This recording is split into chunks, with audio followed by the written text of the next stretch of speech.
নমস্কার। আমি জয়ন্ত সরকার আবার চলে এসেছি আপনাদের সামনে পোস্ট মার্কেট অ্যানালিসিস নিয়ে। গতকাল মার্কেট ছিল প্রচন্ড বেয়ারিশ এবং আজকে মার্কেট প্রচন্ড বুলিশ। তো এই বুলিশ এবং বেয়ারিশের মাঝখানে মার্কেটের যে মোমেন্টাম হয়েছে তো সেগুলোকে আমরা একটু অ্যানালিসিস করার জন্য আমরা সরাসরি চলে যাবো আজকে আমরা পোস্ট মার্কেট অ্যানালিসিস করতে। এবং পোস্ট মার্কেট অ্যানালিসিসের শুরুতেই আমরা কিন্তু প্রত্যেকদিন যেটা করে থাকি সেটা রিসার্চ ডিসক্লেমার যেটা রয়েছে আমাদের পোস্ট মার্কেট অ্যানালিসিস বাই আইএলএম, সেটা কিন্তু আমরা রেখে তারপরে কিন্তু আমরা সমস্ত ডিসকাশন করে থাকি। তো সেখানে যে যে প্যারামিটার গুলো থাকছে ইকুইটি, ডেরিভেটিভ, কমোডিটি বা কারেন্সি যাই নিয়ে আলোচনা করি, প্রত্যেকটা একটা বায়াস থাকে এবং সেই বায়াসটা কিন্তু সম্পূর্ণ টেকনিক্যাল অ্যানালিসিস এর উপরে থাকছে। সেখানে ক্যান্ডেলস্টিক থাকছে, আরএসআই থাকছে, বলিঞ্জার ব্যান্ড থাকছে এবং ওপেন ইন্টারেস্টের যে টোটাল প্যারামিটার রয়েছে সেই প্যারামিটার বেস করে আমরা করি। গ্লোবাল কিউজ দেখবো আমরা, ডোমেস্টিক কিউজ দেখবো এবং স্টক স্পেসিফিক এবং ইন্ডেক্স স্পেসিফিক অপশন এবং ফিউচারের স্ট্র্যাটেজি রয়েছে এবং ক্যাশের স্ট্র্যাটেজি রয়েছে, সেগুলো নিয়ে একটু আলোচনা করবো। চলুন ঝটপট করে আমরা আর দেরি করবো না, আমরা সরাসরি চলে আসবো ট্রেডিং ভিউতে। যেখানে দেখতে পাচ্ছি ডলার ইন্ডেক্স, যেটা ইউএস ডলার, সেটা কিন্তু প্রচন্ড একটা আপসাইডের বুলিশ মোমেন্টামের সাথে উপরের দিকে চলে যাচ্ছে এবং সেটা কিন্তু কোনো রকম উইদাউট এনি ব্রেক সেটা কিন্তু উপরের দিকে যাচ্ছে, যেটা কিন্তু ইমার্জিং মার্কেটের জন্য খারাপ, ভালো নয়। ঠিক আছে, তা সত্ত্বেও কিন্তু আমাদের মার্কেটে একটু পারফরমেন্সটা ভালো দেখাচ্ছে। ওকে, সেখানে ক্রুডের যে কন্ডিশন বর্তমানে, ক্রুডকে যদি আমরা দেখি, সেখানে ব্রেন্ট ক্রুডের বর্তমান কন্ডিশন, ব্রেন্ট ক্রুড কিন্তু আবার ভালো পারফর্ম করতে পারছে না। সেখানে কিন্তু একটা ডাইভারজেন্স রয়েছে, but it is not working right now এবং সেই ডাইভারজেন্স আই থিঙ্ক ফেলিওর হতে চলেছে, পজিটিভ ডাইভারজেন্সটা, বিকজ স্টেট অফ হরমুজে বিভিন্ন রকম মানে গল্প চলছে সেখানে, কখনো ভালো কখনো মন্দ। তার মাঝখানে কিন্তু সেই আনসার্টেনটির জন্য কিন্তু ক্রুডের বিশেষ কিছু মাহাত্ম্য এখন আপাতত নেই এবং গতকালও কিন্তু প্রচুর পরিমাণে ক্রুড, অলমোস্ট আপনার ভ্যালুটা মনে নেই, তো মোটামুটি প্রচুর পরিমাণে তেল গতকালও বেরিয়েছে। অ্যাকচুয়ালি ওটা আমাকে দেখে আগামীকাল আমি সেটা আপডেট দিয়ে দেবো আপনাকে, আপনাদের সকলকে। ওকে, পাশাপাশি যদি গোল্ড সিলভার দেখি, গোল্ড সিলভারও কিন্তু মোটামুটি মোমেন্টাম যেটা রয়েছে একটু নেগেটিভ বায়াসের সাথে রয়েছে, বাট সেখানে কিন্তু পজিটিভ ডাইভারজেন্স তৈরি হচ্ছে, একটু চোখ রাখবেন সেদিকে। সিলভারের চার্টও কিন্তু অলমোস্ট পজিটিভ ডাইভারজেন্স রয়েছে।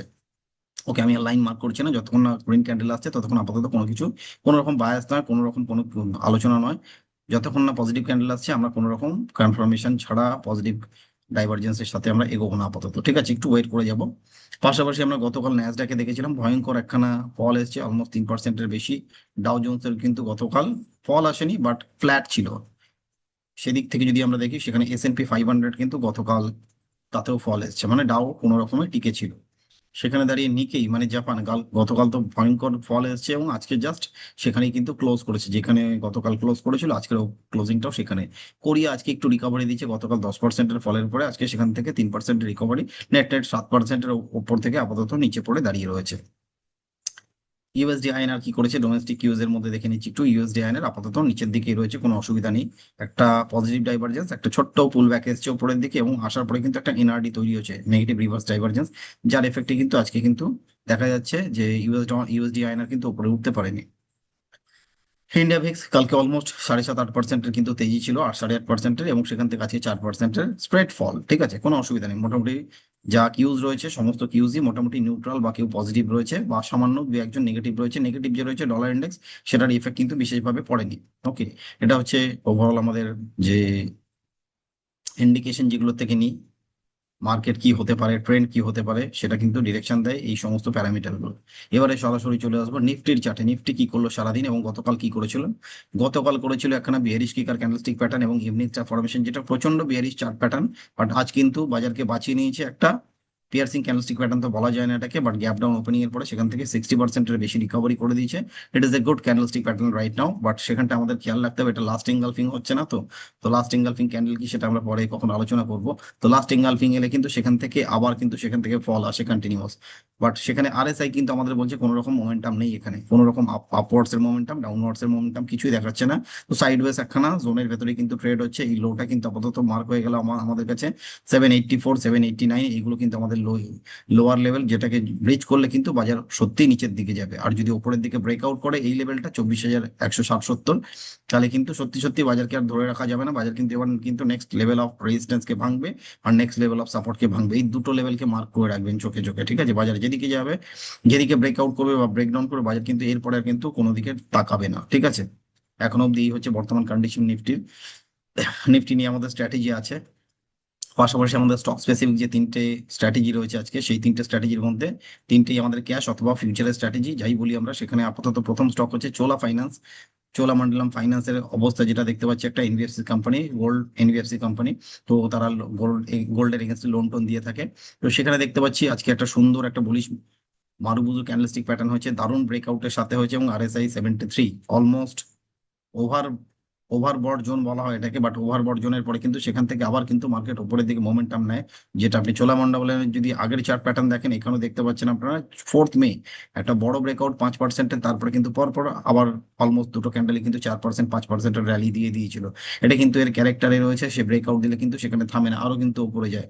জাস্ট একটু পজ নেয়, একটু থামে, তারপরে কিন্তু ব্রেকআউট কন্টিনিউয়াস চলতে থাকে। এটাই চোলামন্ডলের কিন্তু বর্তমান কন্ডিশন বা এর চার্ট প্যাটার্নে এটাই দেখা যায়, ঠিক আছে। এবং সেটা আপার ব্যান্ডকে ধরে নিচ্ছে বলিঞ্জার ব্যান্ডে, এবং যদি আপার ব্যান্ডের সাথে চলে অলমোস্ট রেজিস্ট্যান্স হচ্ছে আমাদের কাছে 1875 রয়েছে নেক্সট লেভেল অফ রেজিস্ট্যান্স। নিচে সাপোর্ট রয়েছে আমাদের 1740। ক্যাশে যদি কেউ লং করতে চান, রিস্কটা মাথায় রাখবেন, এবং ফিউচার নিয়ে কেউ কাজ করলে অবশ্যই একটা পুট অপশনের সাথে যাবেন। পুট অপশন মানে at the money put option নিয়ে কাজ করতে হলে অলমোস্ট আপনার 1800 পুট অপশন নেওয়া উচিত। 1805 ফিউচার চলছে, যেটা জুলাই ফিউচার। কোনো জুন ফিউচার নিয়ে কিন্তু আজকে কথা হবে না, কারণ জুন ফিউচার অলমোস্ট আমাদের এক্সপায়ারি কাছে চলে এসেছে। তো অ্যাভয়েড ইট। সেখানে রিস্ক রিওয়ার্ডটা অনেক বড় রয়েছে, তো রিস্কটা যদি কেউ নিতে পারেন তাহলেই কাজ করবেন, আদারওয়াইজ কিন্তু অ্যাভয়েড করবেন, ঠিক আছে। তাতে কিন্তু অলমোস্ট 20-22 থাউজেন্ডের কাছাকাছি রিস্ক রয়েছে। আর টোটাল মার্জিন অলমোস্ট লেগে যাচ্ছে এখান থেকে 85-90 থাউজেন্ড অলমোস্ট মার্জিন লাগছে, কারণ এটা একটু লট সাইজও বড় টড় রয়েছে।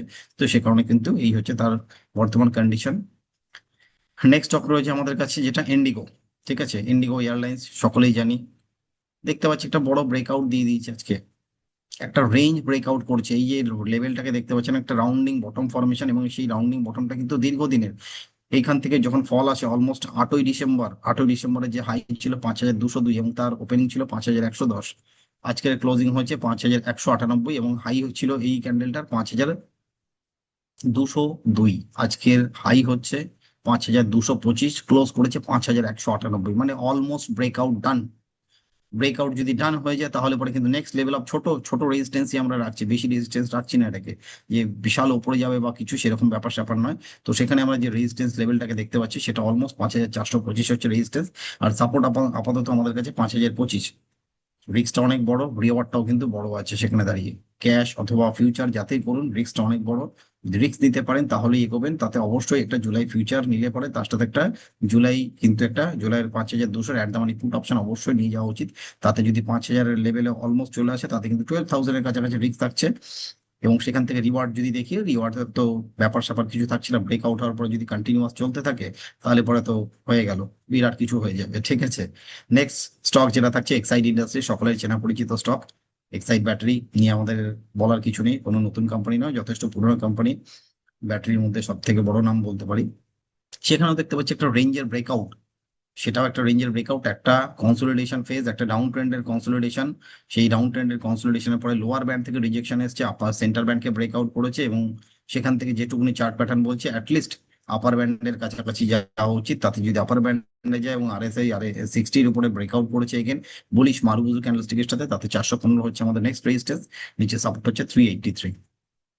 যদি আমরা সেখানে লং করি ক্যাশে অথবা ফিউচারে, কারণ লং এর স্টক যেহেতু, ফিউচার নিয়ে কাজ করা অবশ্যই যেতে পারে, ক্যাশে অবশ্যই কাজ করা যেতে পারে, এবং করতে হলে পরে কিন্তু ডাউন সাইড রিস্ক 383 কোনোভাবেই ভুলবেন না। তাতে কিন্তু আপনার অলমোস্ট 13-14 হাজার টাকা রিস্ক থাকছে।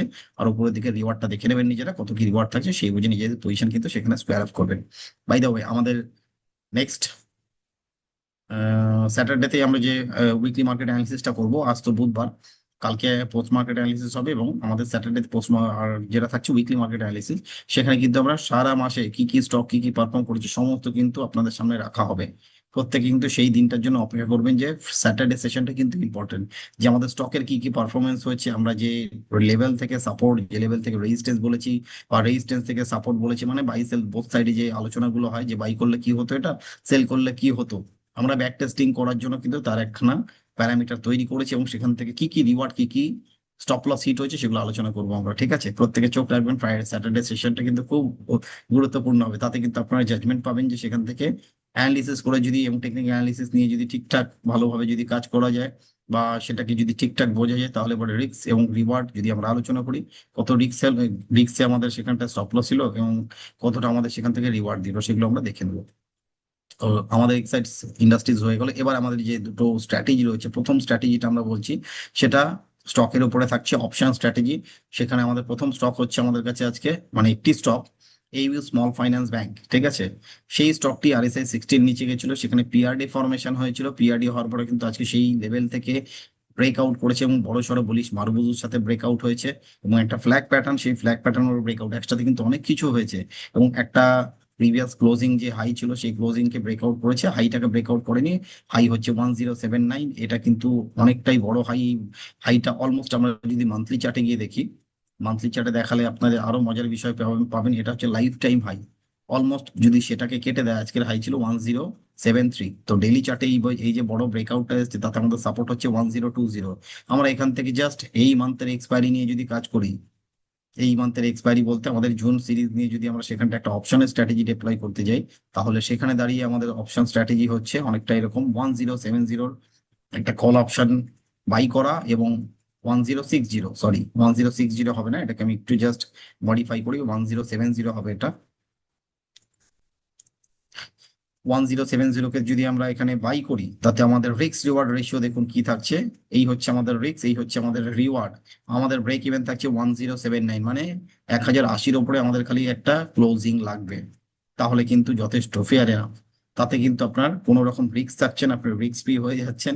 আর যদি নিচের দিকে 1020 যদি চলে যায়, তাহলে পরে আপনার কিন্তু অলমোস্ট যেটা দেখাচ্ছে লস 8000-এর কাছাকাছি, সেটাই অলমোস্ট ধরে চলতে হবে যে 1020 যদি চলে যায় আপনার 8000 টাকা কিন্তু লস। আর উপরের দিকে যদি কোনোভাবে 1090-এর উপরে ক্লোজিং করে দিল, ঠিক আছে, তাহলে পরে আর দেখতে হবে না, তাহলে পরে কিন্তু অলমোস্ট জ্যাকপট লেগে গেল, ঠিক আছে, এক্সপায়ারি অবধি। কিন্তু তাতে কিন্তু in the money call option থাকলে আপনাকে কিন্তু সেখানটায় এক্সারসাইজ করতে হবে, মানে আপনাকে কিন্তু সেখান থেকে পজিশন স্কোয়ার আপ করতে হবে নিজে হাতে। এক্সচেঞ্জের হাতে ছাড়লে কিন্তু বড়সড় পেনাল্টি লাগবে, সেটা মাথায় রেখে কাজ করবেন। অ্যাজ পার সেবি গাইডলাইন্স এই জিনিসটা কিন্তু করা যায় না এবং এনএসসির রুলস অনুযায়ী এটাই করতে হয় যে আপনাকে নিজের থেকে কিন্তু পজিশন স্কোয়ার আপ করতে হবে। কাইন্ডলি কিন্তু এক্সচেঞ্জের হাতে ছেড়ে দেবেন না, তারা যদি স্কোয়ার আপ করে আপনার কিন্তু বিশাল বড় পেনাল্টি লেগে যাবে এবং টোটাল কন্ট্রাক্ট ভ্যালু যেটা রয়েছে আমাদের এই স্মল ফাইন্যান্স ব্যাংকের, তার উপরে কিন্তু একটা বিশাল বড় পেনাল্টি লাগবে, আর নাহলে ডেলিভারি দিয়ে আপনাকে পুরো পজিশন নিতে হবে ক্যাশে, ঠিক আছে। এই হচ্ছে প্যারামিটার। এবং নেক্সট উইকের জন্য আমাদের কাছে যে অপশন স্ট্র্যাটেজিটা রয়েছে আর একটি, সেটি হচ্ছে আমাদের নিফটির ওপরে, সেখানে একটা আয়রন কন্ডো স্ট্র্যাটেজি রয়েছে। সেখানটায় আমরা যেটা দেখতে পাচ্ছি, বর্তমান চার্ট প্যাটার্ন যেটা দেখছি নিফটিতে, নিফটির বর্তমান কন্ডিশন আমরা যদি নিচের দিকে দেখি, অলমোস্ট 23,800 আমাদের একটা সাপোর্টের জায়গা, আর উপরের দিকে যদি আমরা দেখি 24,200, অলমোস্ট এটা আমাদের রেজিস্ট্যান্স। যদি বাজার এর ভেতরেই ঘোরাঘুরি করে যদি ক্লোজ করে নেক্সট 2 দিন 3 দিন, মানে ফ্রাইডে অবধি যদি এর ভেতরে ক্লোজ করে বা এর ভেতরে যদি ট্রেড হতে থাকে, এর উপরে যদি না যায় বা এর নিচে যদি না পড়ে, তাহলে তার জন্য একটা স্ট্র্যাটেজি হচ্ছে, বাজার দাঁড়িয়ে রয়েছে 24,000-এ, অলমোস্ট আমাদের ক্লোজ করেছে মার্কেট আজকে 24,014-তে, মানে নেট নেট 24,000-ই ধরে চলতে পারি। তো সেখানে আমরা 200 পয়েন্ট ওপরের একটি কল অপশন এবং 200 পয়েন্ট নিচের একটি পুট অপশন, মানে 24,200-র একটি কল অপশন সেল এবং 23,800-র একটি পুট অপশন সেল। ঠিক তার পাশাপাশি যখনই আপনি করছেন, দুটো সেল করলেন, 200 পয়েন্ট ওপরে কল অপশন সেল, 200 পয়েন্ট নিচে পুট অপশন সেল, তাহলে সেখান থেকে দাঁড়িয়ে আমরা কিন্তু 200 পয়েন্ট যে আমরা প্যারামিটার গুলো রাখলাম, 24,200-র কল অপশন যখন বাই করছি, তার সাথে 24,400-র একটি কল অপশনকে বাই করতে বলছি এবং পাশাপাশি 23,800 যখন আমরা পুট অপশনকে সেল করেছি, তার ঠিক নিচে 200 পয়েন্ট 23,600-র একটি পুট অপশনকে বাই বলছি। যদি এই স্ট্র্যাটেজি আমরা দাঁড় করাই, তাহলে এটাকে বলা হচ্ছে একটা আয়রন কন্ডো স্ট্র্যাটেজি। এই আয়রন কন্ডো স্ট্র্যাটেজিতে আমাদের রিস্ক রিওয়ার্ড রেশিওটা ফেভারেবল হয় না, বাট দুদিন যদি এর ভেতরে ট্রেড হয়ে যায়, অলমোস্ট কিন্তু সেখান থেকে যে রিওয়ার্ড দেখছি আমরা, তার কিন্তু অলমোস্ট 25 to 50%-এর কাছাকাছি কিন্তু গেইন চলে আসে খুব ইজিলি। তাতে মার্জিন রিকোয়ারমেন্ট থাকছে আপনার অলমোস্ট 78,000 79,000 টাকা মার্জিন দেখাচ্ছে, প্লাস আপনার নেট লস মানে 90 to 95,000 টোটাল যদি কেউ ডিপ্লয় করে, তাহলে পরে কিন্তু এই রিস্ক রিওয়ার্ড রেশিওটা থাকছে। রিস্কটা বড়, রিওয়ার্ডটা ছোট, বাট এই রিস্কটা কিন্তু নেওয়া যায় যদি দুদিন অব্দি আপনি হোল্ড করতে পারেন এবং সেখানে কিন্তু ব্রেক ইভেনকে ভুলবেন না। 23,725 এবং 24,275 কিন্তু আপনার কাছে ব্রেক ইভেনের পয়েন্ট। যদি এর মাঝামাঝি যদি কোনো কারণে আপনার যদি পজিশন হোল্ড করে যদি আপনার এক্সপায়ারিও হয়ে যায় এই রেঞ্জের ভেতরে, তাহলে পরে কিন্তু জ্যাকপট লেগে গেল, তাতে কিন্তু আপনার এইটা কিন্তু পুরোটাই আপনার নেট ক্রেডিট হবে, ডেবিট এখানে কিন্তু আর কিছু থাকছে না, ঠিক আছে। তো এটা হলো আমাদের আজকের স্ট্র্যাটেজি। সম্পূর্ণ স্ট্র্যাটেজি গুলো সমস্ত কিছু প্যারামিটার আলোচনা করলাম, ডিপ্লয় করে কিভাবে করবেন সেটা আপনাদের উপর ডিপেন্ড করছে। কোনো রকম রেকমেন্ডেশনে আরো একবার বলছি, তো পাশাপাশি আমি জাস্ট একটু দুটো জিনিস দেখাবো, সেটা হচ্ছে আমাদের এই যে ফেসবুক চ্যানেল, তো সেখানে প্রত্যেকেই কিন্তু সেখানে প্রচুর কমেন্ট, প্রচুর লাইক এবং সেখানে সাবস্ক্রাইব করছেন এবং চ্যানেলটিকে ফলো করছেন। প্রত্যেকদিন কেউ না কেউ নতুন নতুন ফলোয়ার আসছে, আমি দেখতে পাচ্ছি, ভালো লাগছে। এবং পাশাপাশি ইউটিউব চ্যানেলেও কিন্তু রেগুলার সাবস্ক্রাইবার বেশ বেড়েই চলেছে, ভালো লাগছে দেখে। কন্টিনিউ সাবস্ক্রিপশন আপনারা করতে থাকুন, আরো বেশি করে শেয়ার করতে থাকুন, লাইক কমেন্ট করতে ঠিক আছে। ওকে, চলুন তাহলে আমরা প্রত্যেকে ভালো থাকবো, সুস্থ থাকবো, এটাই কামনা করি। আগামী দিন, আগামীকাল আমাদের দেখা হচ্ছে এই পোস্ট মার্কেট অ্যানালিসিসে। ধন্যবাদ সকলকে।